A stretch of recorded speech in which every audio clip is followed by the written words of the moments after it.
ma vie, moi j'ai combattu pour une conception de la maladie un peu différente que celle qui est apprise dans nos facultés. Et j'ai été doyen pendant 2 mandats, mais j'ai partiellement échoué à faire passer ce qui pour moi est fondamental. C'est-à-dire que quand un sujet est malade, il a eu une existence avant et il aura une existence après. Et que nous, médecins, trop souvent, nous réduisons la maladie à ce moment-là où le médecin ou le chirurgien intervient. Nous, trop souvent, réduisons le sujet, homme ou femme, à l'objet maladie. Et que cette réduction a des effets délétères, parce que un sujet malade est malade, mais il est malade inscrit dans une histoire familiale, professionnelle, et que ne pas tenir compte de ce tissu qui a fait que cet individu est devenu malade est déjà une erreur.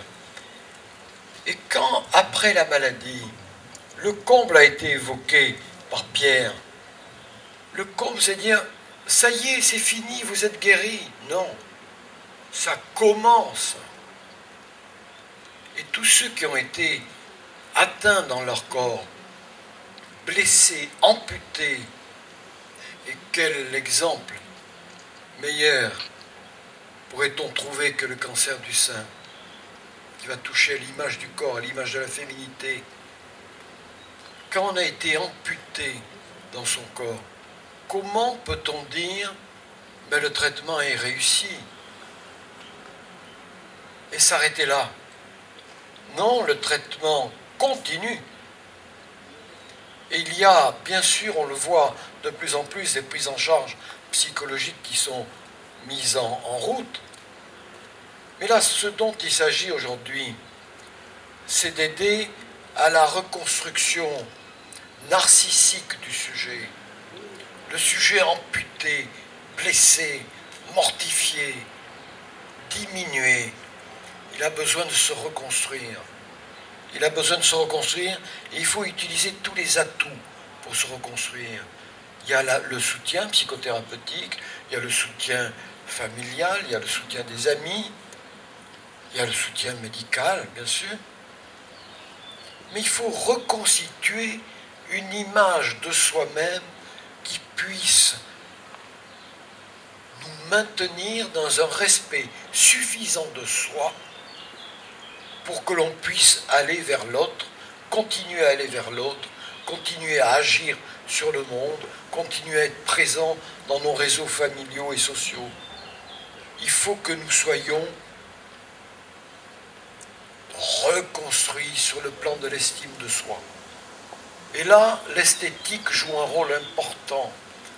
Le travail qui est fait dans les maisons de retraite par les coiffeurs ou coiffeuses, par les personnes qui apprennent à maquiller les gens âgés, leur redonner une image positive d'eux-mêmes. Et c'est là-dedans que s'inscrit le travail de l'association du docteur Fauré.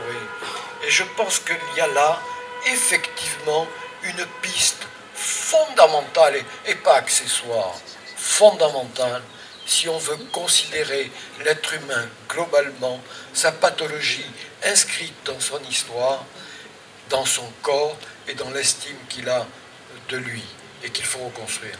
Merci. Mon discours sera basé sur le thème des copains. Vous connaissez certainement ce que veut dire copain, les amis, les plus fidèles, les plus proches, les 5 doigts de la main. Mais il y a une autre signification au mot copain.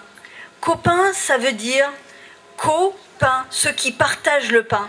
C'est pourquoi j'ai voulu ce banquet des gourmandes, où chacun apporte son pique-nique, à la manière d'un engagement pour notre cause, celle du cancer du sein, et plus précisément, le fait d'acheter des appareils pour les hôpitaux ou les grands centres anticancéreux, cet appareil servant à compléter la chirurgie des femmes qui ont eu le cancer du sein. Cet acte médical de dermopigmentation médicale est peu connu du grand public, ce qui, on dirait, tatouage du sein. Il est vraiment peu connu parce qu'il y a 5 ans, à la nouvelle nomenclature de la sécurité sociale, il est passé en remboursement sécu à 125 €. Or, pourtant, peu de gens le savent et les appareils coûtent à peu près 3 000 €.